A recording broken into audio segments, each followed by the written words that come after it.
YouTube, what's going on? Back with another reaction video. And today we got a video from Wide Awake Podcast. Title of the video is Inside South Africa's Most Extreme Movement. But before we get into the video, do me a favor, hit the like button, hit the subscribe button. And after the video is done, leave me a comment. I'll be in the comment section, chopping it up with everybody. So yeah, do me that favor. Let's get into the video.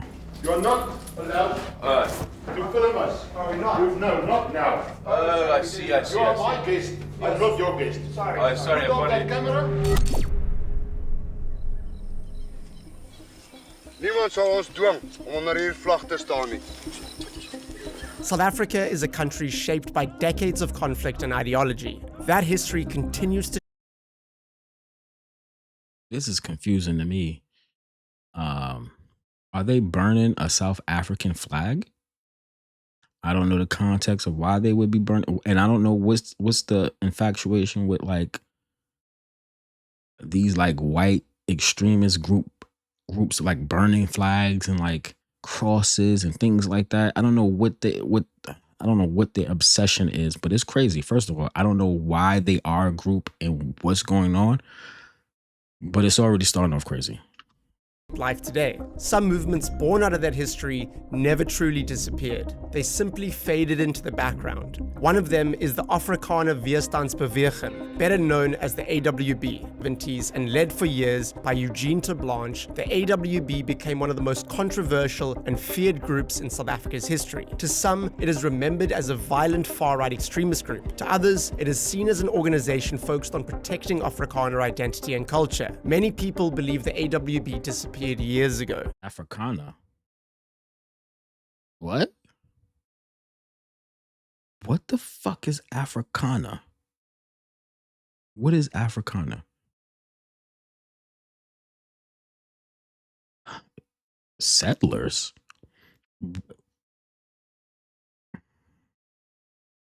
Okay. I don't know the history of South Africa too well, but I'm pretty sure they didn't just settle, right?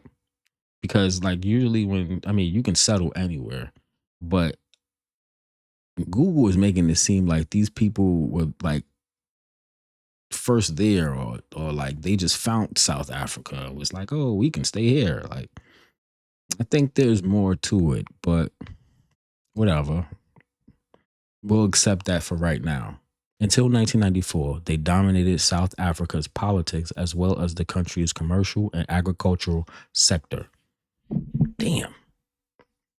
In 2026, it still exists. I wanted to understand what the AWB looks like today, so I contacted their current leader. And after speaking on the phone, he invited me to attend a rare meeting between the senior members in Ventersdorp, the town where their organization is based. I traveled there to see who is still involved, how the group has changed over time, and what role, if any, it still plays in South Africa today. What's up, bro? How's it going? Matter of fact, you know how I know it's somewhat like the Ku Klux Klan? Because they're all white.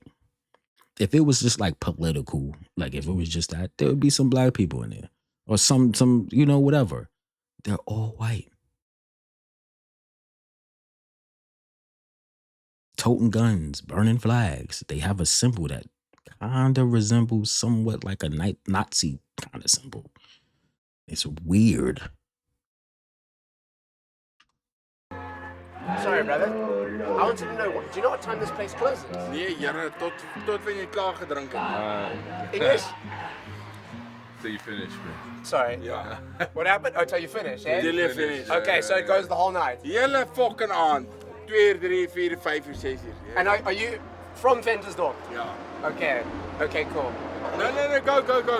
Okay, There's no shit. And can we film? Ja, jy kan. Is it okay? Nie vir my nie, maar gaan al binne. Okay, thank you. I didn't understand anything, but thank you. Appreciate it. As soon as we arrived at the bar, things felt tense. It was clear that people had been drinking all night, and we didn't really feel comfortable filming much. You have a very big camera, yeah.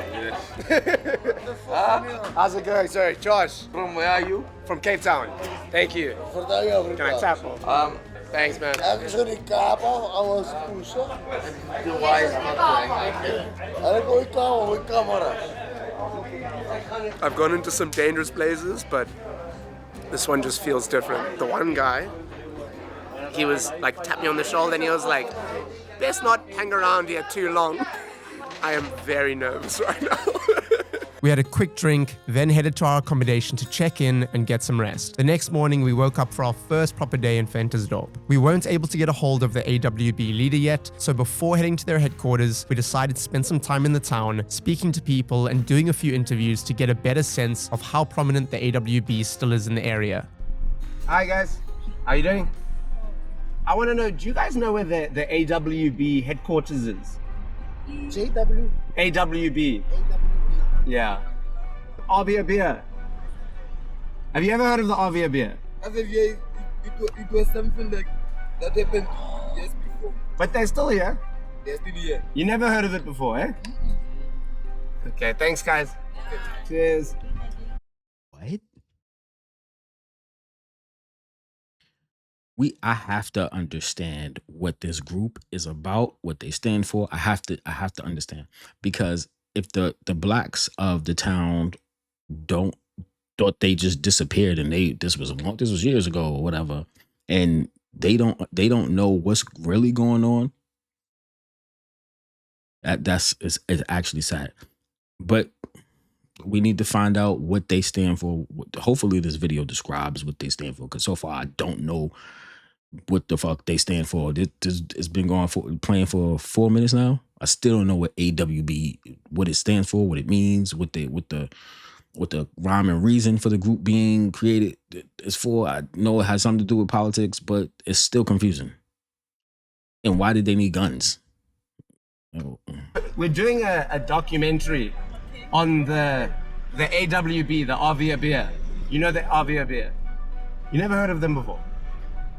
Seriously? Would you mind if we did a quick interview? You can do it. Oh, really? Oh, awesome. So, are you from Ventersdorp? I'm from Ventersdorp, yes. And what is life like here for you in Ventersdorp? Very good. Friendly people, handsome people, yes, I do good both. And we're doing a documentary about the AWB. Bye. No, I'm not going to comment on You don't want to speak? No. Okay, thank you. Right. Do you know anything about the AWB? It's not here anymore. It's not here anymore. Not that I know of. So there actually is a headquarters of the AWB here, and that's one of the reasons we're here, is to interview the current leader of the AWB. Don't know about it. Nothing, eh? Nothing. Why are these white people acting like they don't know about the AWB? The one dude was like, oh no, he was all happy, but as soon as he brought up AW, he was like, oh, no comment, I'm going. What is this AWB? It's really seeming like a cult / Ku Klux Klan type thing, like, and it's throwing me off. What's going on? AWB, this was like their stronghold in the past, right? Yes. Do you know much about the AWB and their history? No, I don't know so much, but I come from the farm anyway. But I'm staying here at Ventersdorp right now. Do you know about the AWB, and can you just tell us what you know, if you know anything? The AWB, I know about it, yes. I know about Eugene Terreblanche, as he was one of the guys of whom was at the forefront of that movement. And a lot of people, maybe the reason why they don't know about it is because all they know is the history that they have of Eugene Terreblanche, as he was the movement leader, and he was very more focused on segregation, right, of the various races and cultures around here. Eugene Terreblanche was the founder. What? This is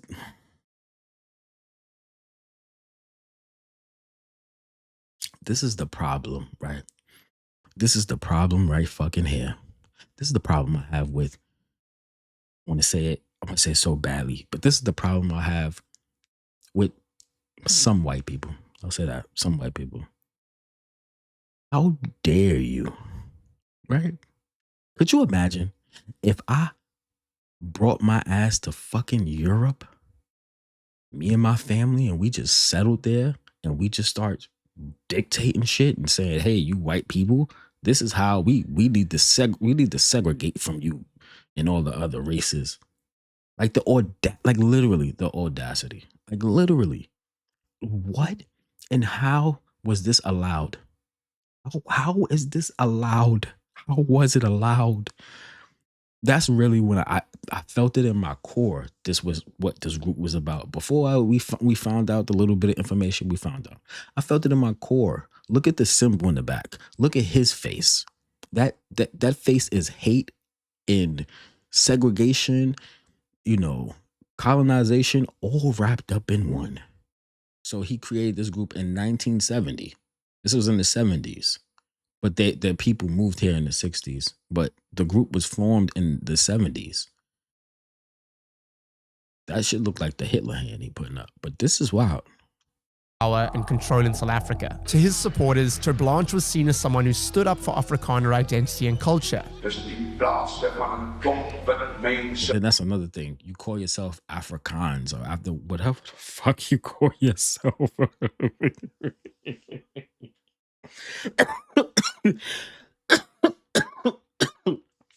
You know how fucking delusional you have to be? Like I said, that's like me and my family and people moving to fucking Europe and calling ourselves I don't even know, Euricans or whatever, and then starting a hate group for the white people that live there, right? Going to Russia. Russia can't. I don't fucking know. But it's like, what? Yo, this is wild. Just the fucking concept alone is fucking batshit crazy.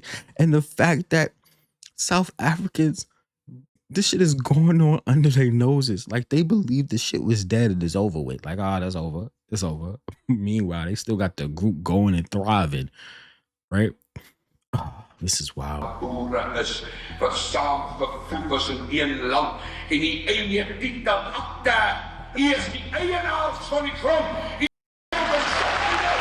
To many others, he was viewed as a far-right extremist, close. To many others, he was viewed as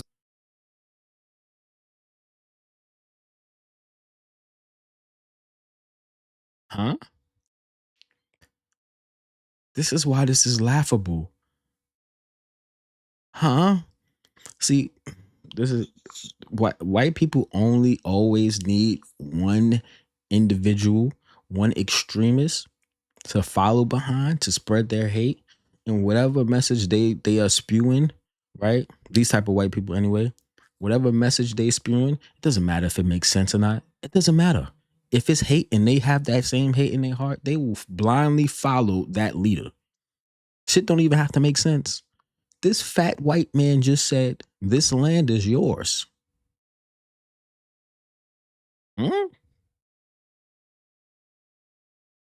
Now, like I said, I don't know the history. It doesn't even matter. This is crazy. far-right extremist closely linked to violence, intimidation, and racist ideology. Hij wil niet vrede, hij wil oorlog. Als hij oorlog wil, dan zal hij oorlog krijgen. Over time, he became one of the most recognizable and controversial figures in the country, especially during the final years of apartheid. In 2010, Ter Blanche was killed on his farm near Ventersdorp, an event that shocked the country and had a lasting impact on the AWB. Can you introduce yourself, telling me your name and just a little bit about Ventersdorp? All right, so I'm Heinrich van Jaarsveld, and Ventersdorp is one of the oldest towns known as the place of the birth of Eugene Ter Blanche, and the AWB and people having the same view as Eugene Ter Blanche. What is the connection between Ventersdorp and the AWB? Like, why Ventersdorp? All of us know Eugene Ter Blanche was in Ventersdorp. He started the AWB. Ventersdorp is known for the AWB. It's a well-known fact.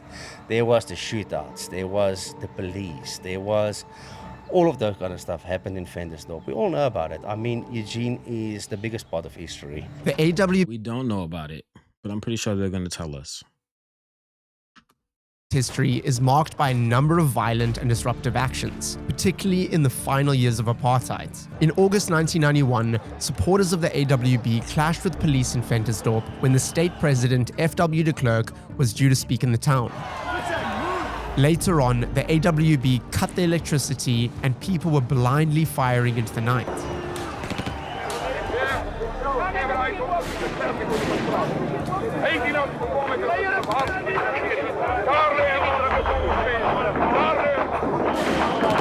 This was the first time during the 43 years of apartheid that white police killed white demonstrators. The confrontation became known as the Battle of Ventersdorp, and it left several people wounded and one civilian dead. A few years later, in June 1993, thousands of AWB members and allies stormed the World Trade Center in Kempton Park near Johannesburg. Armed and chanting, they forced their way into the building where talks were underway about South Africa's future, smashing through glass doors and causing extensive damage before eventually withdrawing. These goddamn thugs. Destroying property. Just look at this.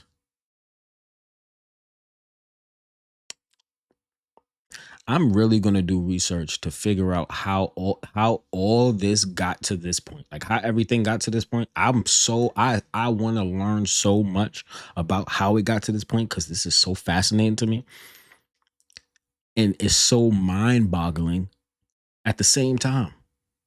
Like how?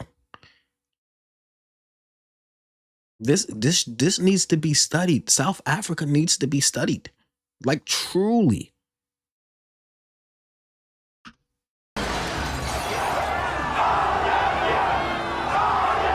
In the months around South Africa's first multicultural elections in 1994, members of the AWB were implicated in a series of bombings and sabotage aimed at disrupting the transition to democracy. These attacks both killed and injured civilians and drew widespread condemnation.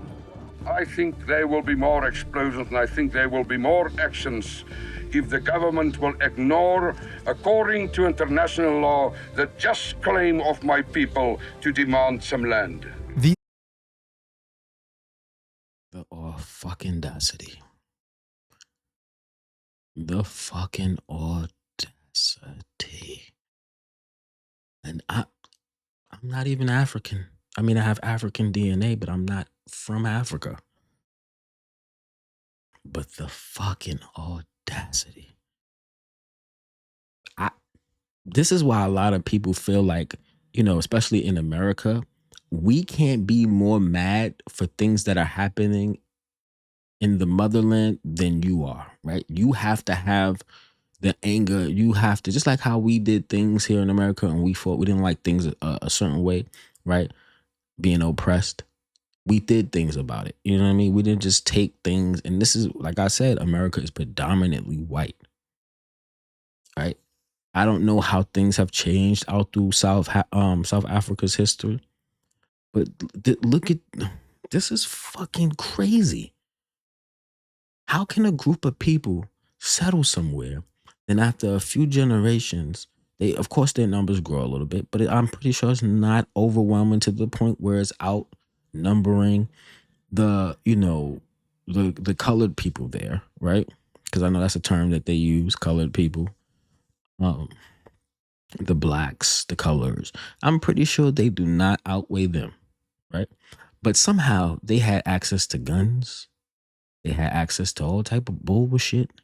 They killed people, bombs, right? Even in that protest, they said they only killed one person. The police only killed one person. These motherfuckers they're terrorists, right? But how did it get to this point? South Africa to be exact. How did it get to this point? And I'm gonna find out. Because this is some bullshit. And I'm not even, you know what I mean? I'm American. But this is some bullshit. This makes me mad. But what's weird is the blacks in town they think they don't even exist anymore. That's like me being delusional thinking the Ku Klux Klan don't exist no more. They might not be doing the same things they was usually doing. That's because things change, things evolve. Some Ku Klux Klan members are now police officers. You know, they still go to the meetings on Saturday. You know what I mean? Burn flags, whatever the fuck they do, weird shit they do.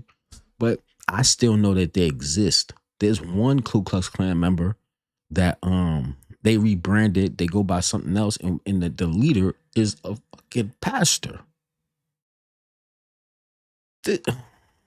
Episodes shaped how the AWB was viewed inside South Africa and beyond, and they remain some of the most controversial moments in the group's history. If you're looking at the AWB's flag and thinking, it looks kind of familiar, there's a reason for that. The symbol is made up of 3 sevens, arranged in a circular pattern, and while the AWB says it represents strength and unity, its resemblance to the Nazi swastika has made it highly controversial. Why must I change the emblem, which is not the same as the swastika? This is the 3 sevens. 3 sevens designed by people who believe in the Bible, the Holy Sevens. How dare you? He's probably burning in hell somewhere. You use God's holy number, because 7 is supposed to be God's holy number, right? Or is God's holy number, excuse me. Right? I don't know the history behind that. I don't know why. That's what the Bible says, or that's what people say. I don't know, right? You use 3 sevens to like, and this is what white people like him have done for centuries. They use the Bible as an excuse to do unholy things, right? So like, it's like part of their playbook at this point, but the world has wisened up to it. So like, you can't use that like, oh, I'm a Christian, and then do heinous acts. Like, you're not a Christian. You might be an atheist, and you just hiding behind the Bible. It's weird, man. I'm not a Nazi. I'm just a simple man who like my land, my people, my country. Over time, it's become one of the most recognizable and divisive symbols linked to the AWB. Farm murders have been a big topic of discussion recently, and I wanted to know, what is your opinion on the farm murders, and just what is life like for Afrikaners in general on farms? You're living in constant fear of somebody coming to attack your farm, to come attack you as a person. You've got this fear of this person called Malema dancing and praising farm murders, and you're supposed to be on a farm producing crops for the South African person to be able to survive, whilst he's singing about killing you. In South Africa, violent crime is a reality for a lot of people, and that includes violence on farms and small holdings. What are often referred to as farm attacks have been happening for decades, and they've become one of the most debated issues in the country. Over the years, hundreds of people have been killed in attacks on farms, including both farmers and farm workers. Some of these attacks have been especially brutal, which has led many to believe they are targeted and politically motivated. Others argue that farm attacks are part of South Africa's much bigger crime problem, and that people are being murdered across the country every day, in cities, townships, and rural areas alike. That debate is made even more heated by political rhetoric, including statements and songs from figures like Julius Malema, the leader of the EFF, who has openly sung the struggle song commonly known as Kill the Boer. Kill the poor, the farmer. Kill the poor, the farmer. To some, this is seen as deeply inflammatory. To others, it's defended as political expression. What? This is you can't make this shit up. What? It's inflammatory. There's a group called AWB. Hello. That wear a sign that's something like a swastika. And they feel like they have ownership of a land that's not theirs. Was never theirs. Who told these people this land was yours? Who maybe there's a part of the history I don't know yet, that some Africans or Africa or South Africa signed over like, hey, this is your land. You can name it Vindabog. I don't fucking know what the fuck this shit is called. And you named it that, right? And you said, this is your land here. You can have it, right? And maybe these people was like, we want more, or what? I don't fucking know. I don't know. It's a little confusing, but I know one thing is that these white people have the audacity to be in a foreign country, raised, born there. It doesn't matter. The history is the history. You are not originally from there. You are not the indigenous people of that land. The land does not belong to you. Never has, never will.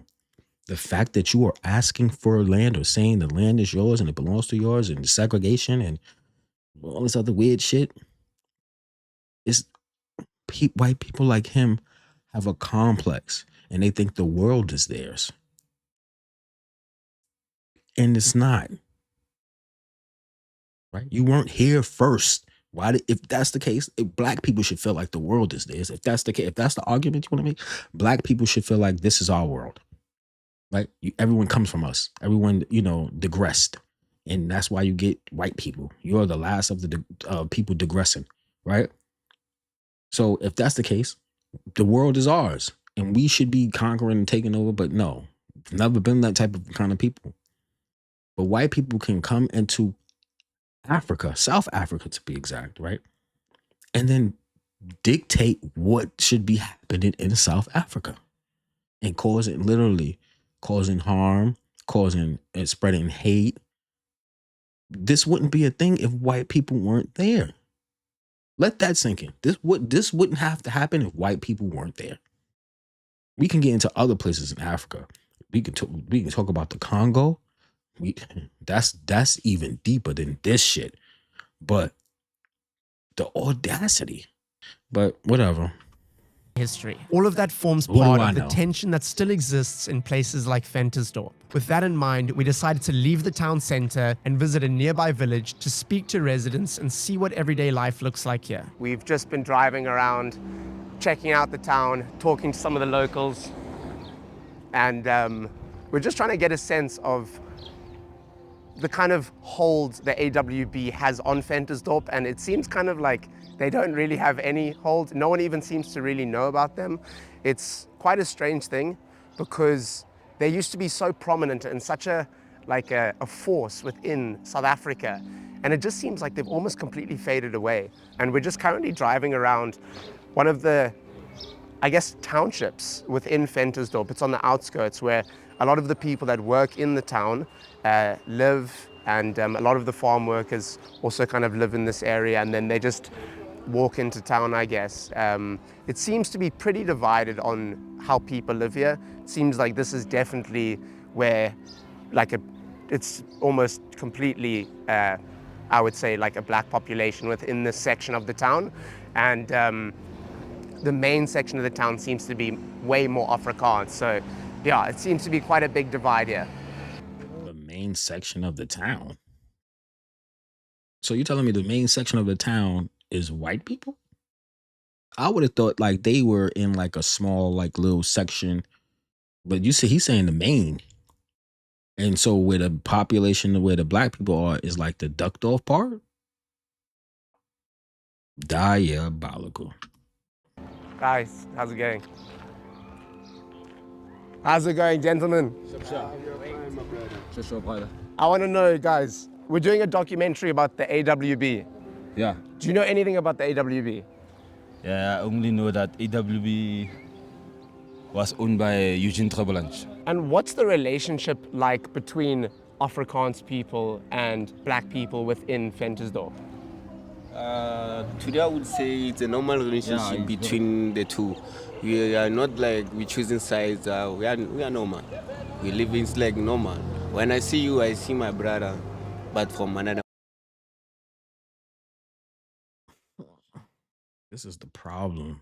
This is the problem. This is why it's gotten to the point of where it's gotten. Black people around the world are too motherfucking kind. Too kind.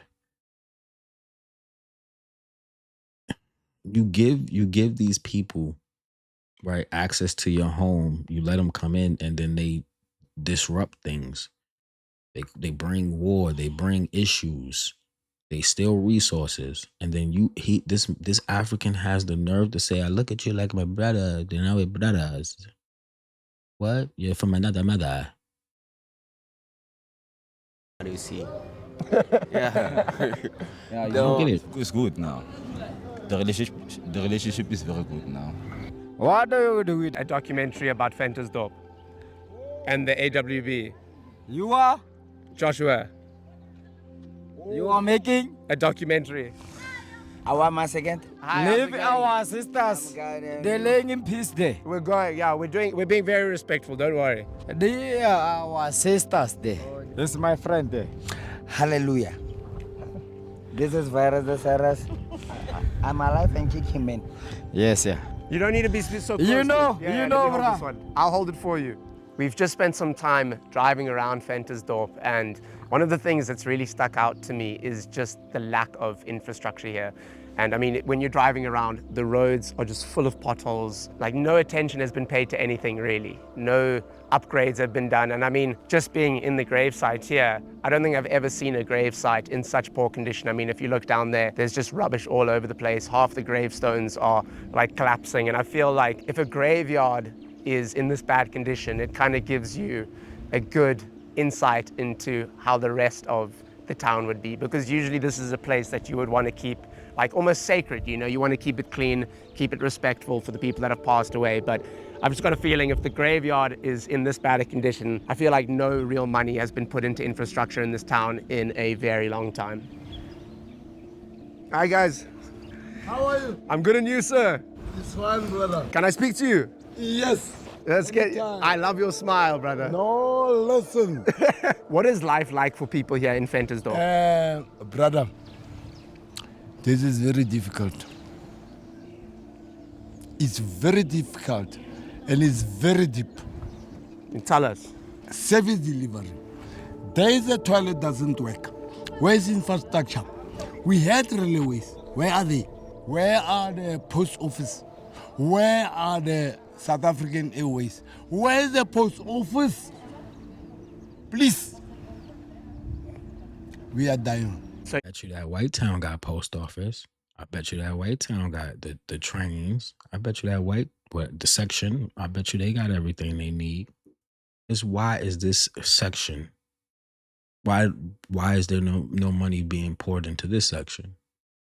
Right? There's been African leaders, you know, since there was white presidents or whatever, which is crazy. But there's been African leaders, whatever. So like, I think that might be the biggest thing. That might be the biggest like problem with Africa is like the leadership and like the I don't even know, you know, like the underhand, you know, not helping the people, basically, you know, taking resources. So like you have your politicians that don't help the people, steal from the people, don't give back to the people, don't actually put the resources back into the communities, build up these communities so that they don't look like this. Like, you know what I mean? And a lot of shady underhand bullshit has been going on in Africa, right? That's why they can't get ahead. Most of these countries is because the politicians, they're all greedy. They're all greedy. They're not trying to help the people, right? It's crazy. Saying there's no infrastructure. There's nothing. Things fell apart long time ago. It fell apart. There is no government. Gone with the wind, brother. Okay. Corruption. Where are we going? They used to work for Eugene de Blanche on his farm and ride his horses and all that kind of stuff. So he's just run to the shops real quick, but he should be back soon, and hopefully we can get an interview with him. Can you just introduce yourself, telling me your name and a little bit about yourself? My name is Ezekiel Motohung. My real name is Sien. Do you know anything about the AWB? I know about the AWB. I used to work at the boss of AWB's, Eugene Terreblanche. AWB, Afrikaner Weerstande Begen. I was something like a bodyguard. I was guarding a town with dogs, with his dogs, Terreblanche dogs. But Terreblanche was not that guy. I'd never seen him killing someone or hitting someone. I was just heard that he was doing that. How old were you when you were working for Eugene de Blanche? I can tell I was there to 12 years. 12 years, the younger of 12 years, 13 years. You started when you were 12? Yes, of course. But he was paying me a day. He was just giving me a 20 of cigarette and just a little plate food to feed. And then it was my payment. During apartheid, life for many black South Africans was shaped by strict racial laws and unequal labor. Nigga, what? Strict racial laws? Native bus stop? Oh no. Systems, especially in rural areas. On farms and in other forms of manual work, black workers were often paid extremely low wages and in some cases not paid in money at all. Instead, people were given food, accommodation, tobacco, or alcohol in exchange for their labor. These systems kept workers dependent on the land and the people who controlled it, with very little opportunity to leave or improve their circumstances. While not every farm operated the same way, these practices were widespread enough to become part of everyday life for many families, and the effects are still felt today. Do you think that Eugene Terblanche and the other members of the AWB are good people or not? No, there was no good. He didn't like us black peoples, Eugene Terblanche. Do you know that they have a headquarters here in Ventersdorp and that Finally, a black person has said it. I was waiting for it. I was waiting to see if one of these Negroes, right? That's a term we use in America. One of these Negroes would say, yeah, this Blanche person does not like black people, right? He's on a black continent and doesn't like black people. Who would have guessed? Or who would have knew? Right? Like I said, imagine me being in Europe or Russia, one of the countries, right over there, Spain, wherever in Europe, and me living there like, I don't like these white people. I hate them. It just seems asinine, right? It seems stupid. So we got past that part, right? That's asinine, right? My question now that I have is South Africans, right? How did you allow this, like, through the history, how did this happen? How? We understand colonization and we understand corruption, and your politicians were corrupt, evil motherfuckers that just, sacrifice their people. Sounds real familiar, but we're not gonna get into that right now. But damn, to the point where it's like, really, like, Africa should be on top of the fucking world, right? With the resources Africa has. But because white people have been pillaging, stealing, and fucking raping and doing all type of shit to Africa, it's where it's at now. That's why you have towns and shit like this. Like, that much I do know. But I want to specifically know how this part of South Africa got to the situation that it got to. Like, what was the timeline? Man. No, a new leader. I don't know about a new leader. I don't want to lie to you.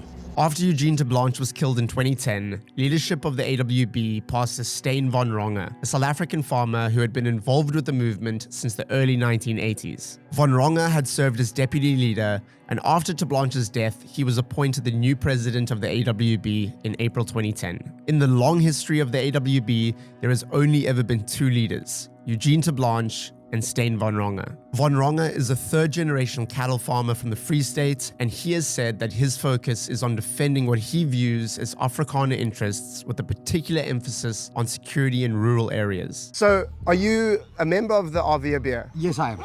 And what is your role within the movement? Training. In training? Training and development, yes. Steyn told me that on the farms, they have like training camps where they teach people how to defend themselves against farm attacks. Is that the kind of training you do? Or? Yes, not just on farms. Also in the cities, people's houses. We've evaluated how these attacks happen. We look at what do the people do, these attackers, and what is your best course of action. Because the first priority is safety. Keep yourself safe. Second priority is get out of there alive.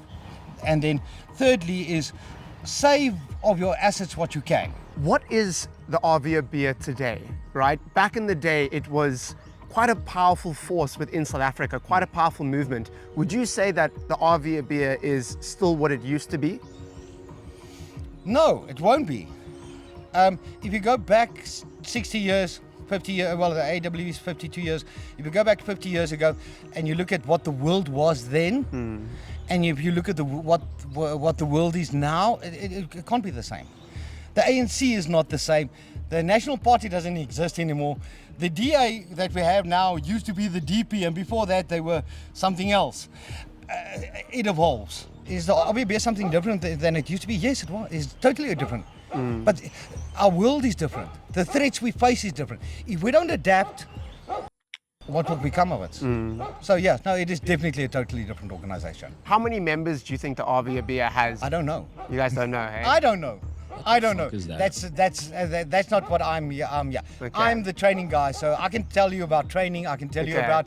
I can tell you about what we do in the field and so on. But that's that. I don't know about membership. Back in the 1980s and early 1990s, the AWB was a much bigger presence in South Africa than it is today. At its peak, the group was estimated to have around 70,000 members, and at the time it attracted a lot of attention, especially during the final years of apartheid. After apartheid ended, and especially after the death of Eugene de Blanche in 2010, the movement went into a sharp decline. Membership dropped, public support faded, and for a long time, the AWB largely disappeared from public view. By the 2000s and 2010s, estimates suggest that the group had shrunk to only a few thousand members, and some say even fewer. In more recent years, there are signs that some people have started drifting back.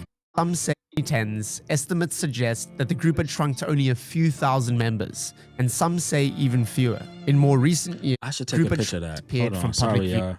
Public support faded. In 2010, the movement went into a sharp decline. Membership dropped, public support faded, and for a long time, the AWB largely disappeared from public view. By the 2000s and 2010s, estimates suggest that the group had shrunk to only a few thousand members, and some say even fewer. In more recent years, there are signs that some people have started drifting back towards groups like the AWB, driven by concerns around crime, farm attacks, and fears over land expropriation without compensation. Even so, the AWB today is a fraction of what it once was, and while it still exists, it no longer holds the influence it once did. People say that Afrikaners are under attack. Do you think that is true? Yes. Yes. Well, no shit. I wonder why. Fucking wonder why. People that say, facts show it, stats show it. Well, the stats show it to the extent that you can actually use the stats. I see it on the ground. Are we under attack? Yes, definitely. You can say that it's crime, and crime affects us all. Crime does affect us all. There's black farm workers that are also attacked. I agree with that, 100%. But is the main target of those criminals the owner or the farm workers? The main target of those criminals are the owner. Why? For whatever reason. I believe it's race related. In terms of the training you guys do. Who fucking do you? Well, let me ask you a question, asshole. Who do you think started the whole race thing in 1970? Who you think started it? Right? You breathed hate into a country or a place, right? That didn't necessarily have that type of hate there. You brought that there. And you expect them to just like conform and just be like, okay, well, you don't like us, even though this is our land, but okay. Like, what?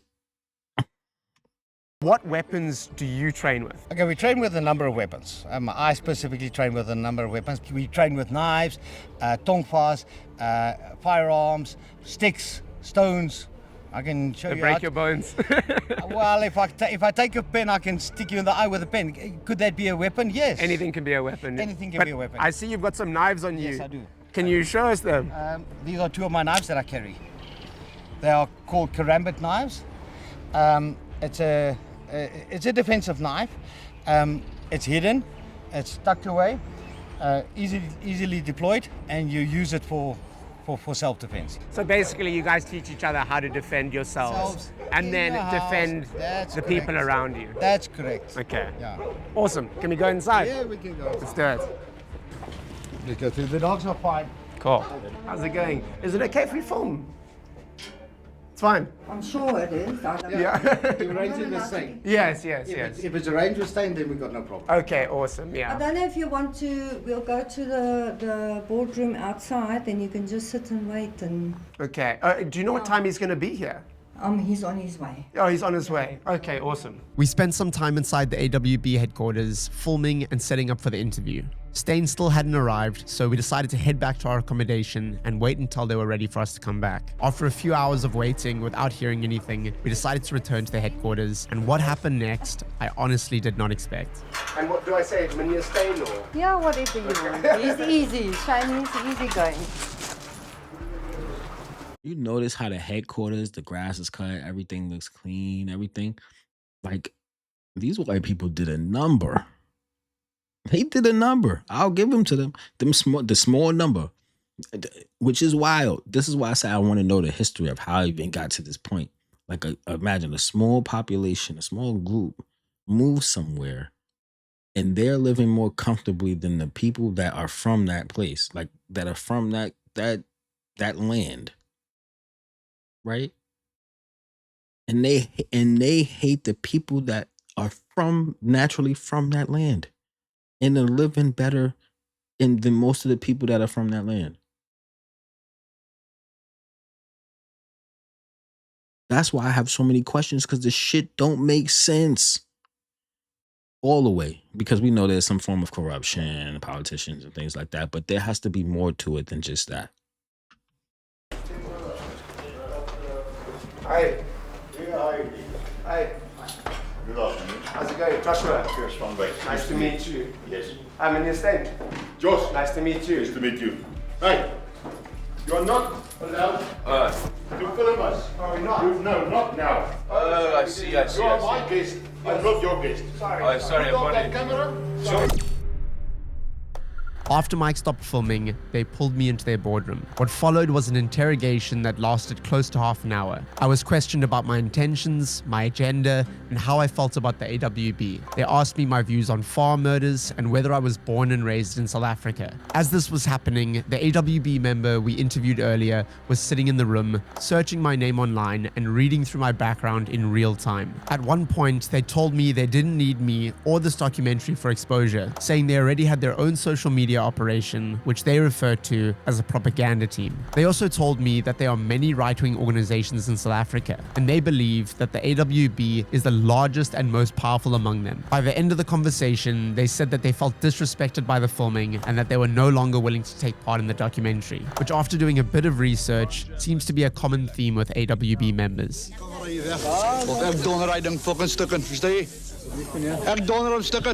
And I don't need you or your publicity, my friend. And if you don't want to have your interview, take your cameras and go. Okay.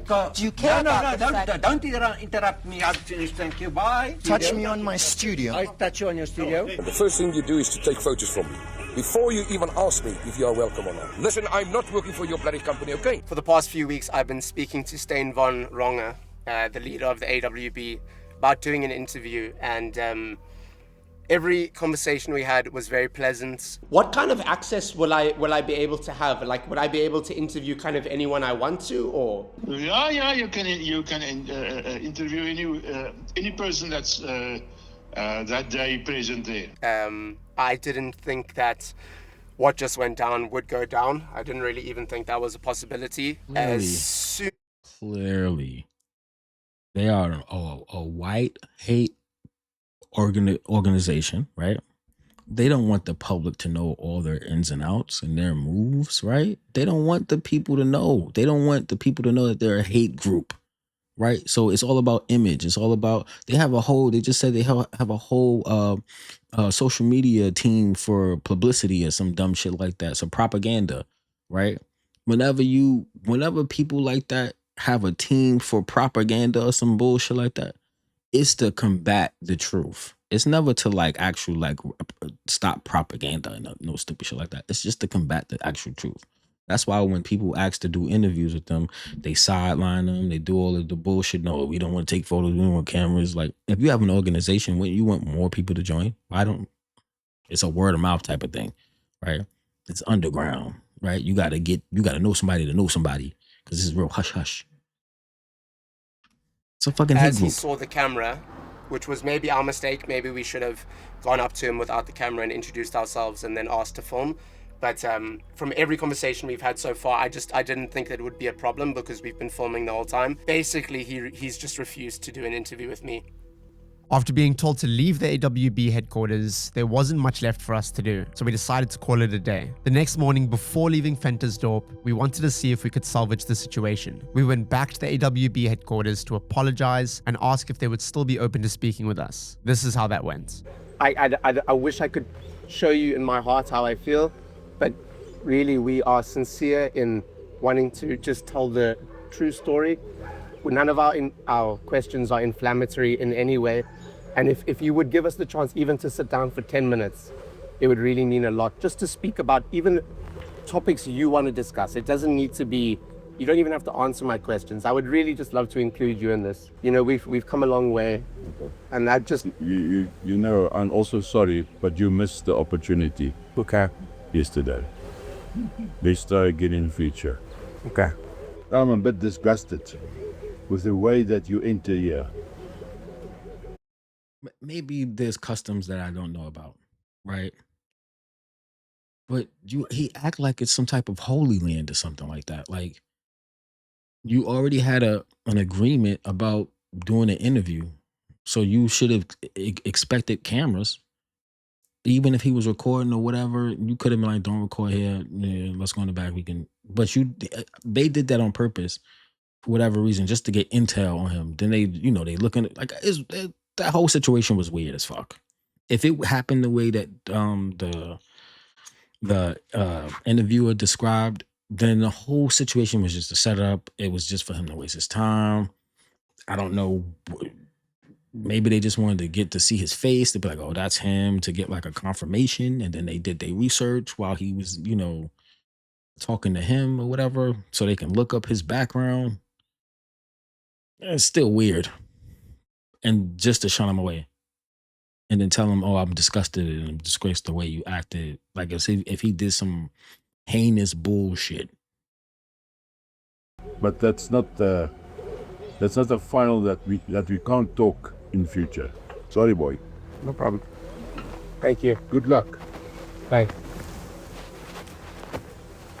And that was that. After more disappointment, we headed back to our accommodation for the final time and started packing up to leave. Throughout our stay, we had gotten to know one of the people who worked at the lodge we were staying at, and over the course of a few days, we had a number of conversations with him. Before heading out, we told him what had happened with the AWB and asked him if he'd be open to doing a short interview. This is Tamsanka.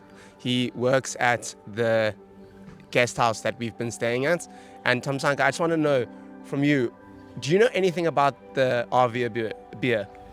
Yeah, actually, here in Ventersdorp, RV beer has a rich history with almost everybody. It's a predominantly white, I don't know if I can say political party, but most of our people grew up actually afraid of the RV beer people because, there's this, I can say maybe hate, maybe a strong word maybe, but there's been this misunderstanding between the Avia and the black people. So the Avia has a very rich history of... No, there's no misunderstanding. They don't like you because of your skin color.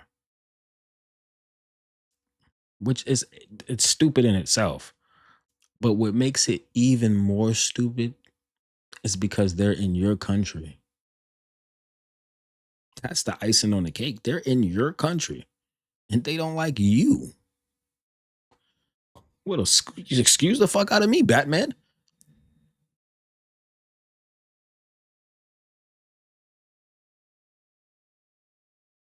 How the fuck does that work?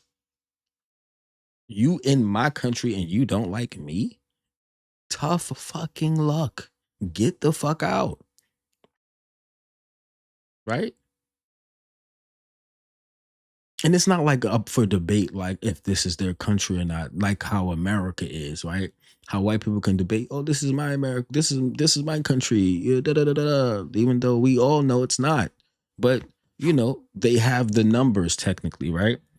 And their people did the colonization and did what they did to it. So that's why they feel like they have ownership of America, right? This is Africa though. Right? This is Africa. This is not like up for debate if they have any ownership or anything like that. So they're in a country, right? That is predominantly black. They're on a continent, right? But in that continent, they're in a country. that's predominantly black. And they don't like the people there. You can't make this shit up. Oppression, if I can say so, yeah. Oppression in what way? Discrimination based on color of the skin. Racism in actual fact. Basically, their MO is hate black people. Let me just put it like that. That's what we know, actually. So it's an opinion. We went to do an interview with them yesterday and they kicked us out. Why do you think they would have done that? Yeah, you see now, you had arranged with them that they were expecting you.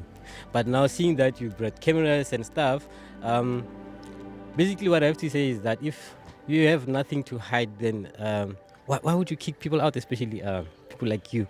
Because publicity, publicity is very good, but then kick you guys out. Such a nice guy, Josh.